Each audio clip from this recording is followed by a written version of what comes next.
no one in my family had any clue in terms of what medicine was, what it was about. So I had to go on this journey alone. My mother told me that when I was a child, all I would say is that I'm going to become a doctor.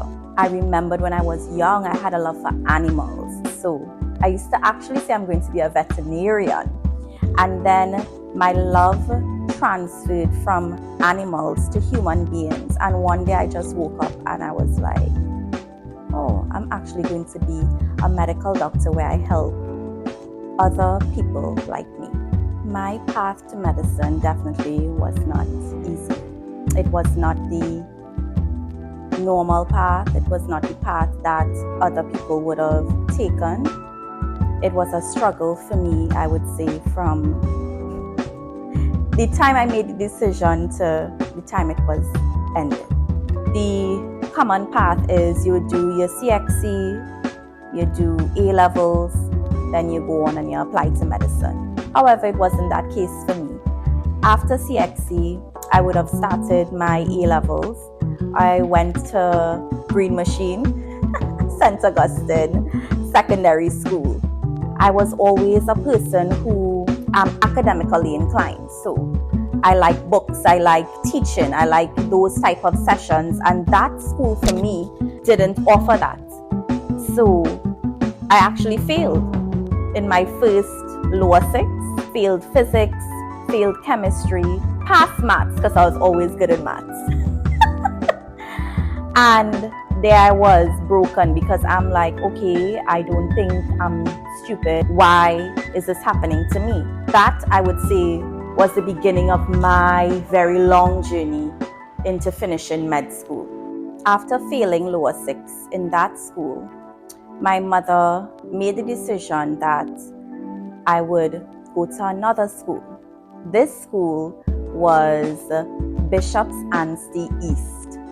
So I continued now, but now I had to go back to lower six. I could not go to upper six because I had failed in grades in lower six, so I had to do them over. So I'm already a year behind. Went ahead, I excelled there. So those 2 years went by, applied for medicine, applied for UWI St. Augustine, did not get through. Then another curveball. Now biology is a requirement, absolute requirement to enter medical school. In my time before, biology wasn't mandatory. Now the criteria changed to enter medical school and now biology was compulsory. Guess who didn't do biology for A-levels? Me.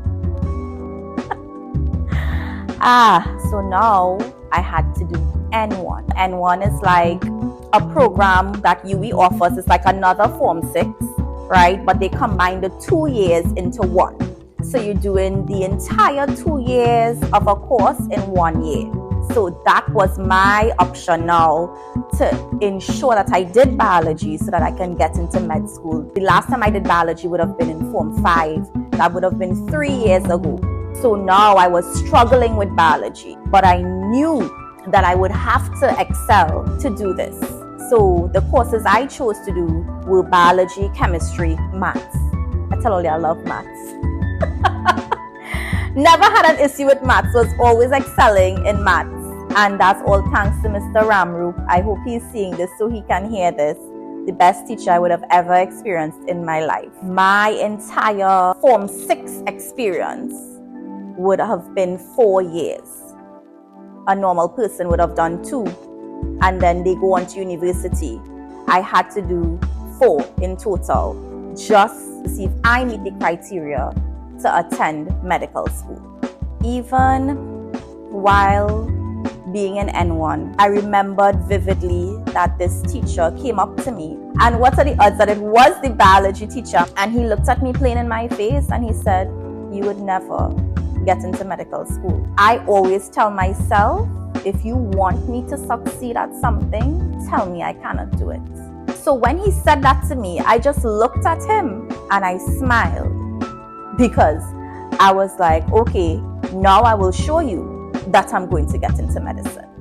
So got the grades, applied for medicine, This time, I applied for St. Augustine yet again, and I also applied to UWI Mona.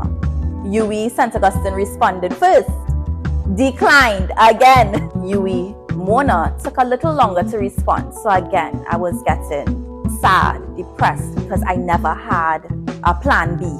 It's funny now thinking about it, because I remember Daddy even saying, you could do nursing, and I was like, what? I do not want to be a nurse. I want to be a doctor. Shout out to all the nurses. I love you all. But the day came. I will never forget that car ride with my dad to DHL. I remember he got the package, and when I opened it, I saw my acceptance letter to UWI Mona. I was very happy.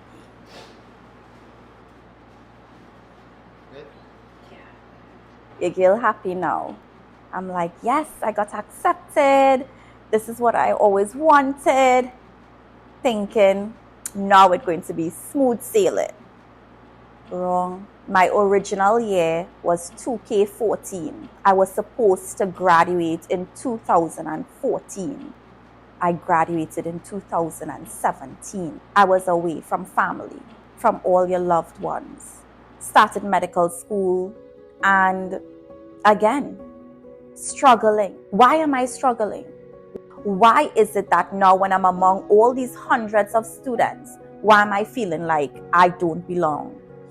I remembered after first year, I failed anatomy and I failed another course. But because of those two courses, I had to repeat year one. Everyone else going up to year 2 in med school, and here I am repeating first year. Why does it always have to be so difficult? Why it's easy for everyone else and why is it so difficult for me? So I repeated year 1. Finally got through year 1 after 2 years. So now into year 2, there was another course, Neuroscience 1 and Neuroscience 2. I couldn't understand how I passed Neuroscience 2, which was harder than Neuroscience 1, but I couldn't pass Neuroscience 1. Failed it once, repeated it. Failed it twice, repeated it. Failed it 3 times. If you fail one subject 3 times, you are no longer eligible to do medicine. Didn't know what to do. I failed this course 3 times. I have no more chances. They don't give you any more chances. UWI wrote a letter, sent it in my mother's mailbox, stating that your daughter, Kasmira Khan, will no longer be in the Faculty of Medical Sciences. And they proceeded to say why. I reached too far. I went to the dean's office. I sat with him. I told him I was serious. I told him he has to give me another chance. I'm not taking no for an answer. And if I fail this time, I will pack up my bags and I will go home. He gave me the chance. I had one more chance to pass that course. On the morning of the exam, of course, that day I was running late. Reached to the venue where I'm supposed to have my exam, went inside, empty. Where the exam was supposed to be, not there. So I am like, oh my gosh, now by this time the exam would have already started. Had to run to admin to find out what it is happened. When I finally found where the exam was going to be, an hour had already passed during the exam. This was a 2-hour exam, so I had 1 hour left. Everything banked on this one exam. I cannot tell you what happened in the exam. I can't remember the aspect of the exam itself. I can tell you that I was successful and I passed. I finished before the allotted time. I say is God. Now I was successful in that exam, and it was at the end of my 3rd medical year when everything for me stopped. I remember just getting a call that my father was murdered. All I could think about was the last time we would have interacted together. I felt angry at medicine. At that point in time, I hated medicine. I told myself I was not going to do this anymore. So I came back home. While I was home, I actually did not think of med school at all. I did not miss it. I was just grieving. I wanted to be alone, just to try to heal. And I remember I was lying down on my bed one day and I felt like someone was speaking to me. It wasn't a person, it was the Lord that spoke to me and said, you have to continue and finish what you started, because I have a plan and a purpose for your life in this path that I have chosen for you. And that's like when everything hit. When I got up, I was like, you cannot throw away all the sacrifices your father would have made, your mother would have made. This is my purpose on this earth. It wasn't about me anymore. And I went and I told my mother, I'm going back to school. When I made that decision, it was like a switch. The Cassie that was sad, depressed, confused was not the Cassie going back. I remembered when I stepped foot in Jamaica for that time coming back, I knew I was different. So from a C and sometimes B, I totally became an A and sometimes B student. I was excelling. I was just doing courses to make up, to ensure that I did everything so that I would be able to write MBBS. When I look back now, I don't think that the time was wasted, because some of the best relationships I would have made that are lifelong, I would have made them in that 2 years. I always say my best friends, they do not live in Trinidad. Stacy and Tonian, the way you all helped me in my trying times, I will never forget. My study group, I love you all very much. You all encouraged me, and I would not have met any of you all if none of those things in my life happened. All of those things led to you all being a very integral part of my life. Day of results. I could not eat. I could not sleep. I remember Tony and Stacy came, and I remember holding this envelope. I was trembling. I cannot open it.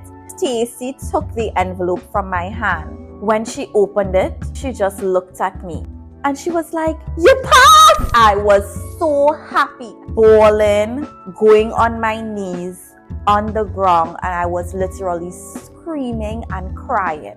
As soon as I was able to get myself up, try and get myself together, I remembered I called my mother.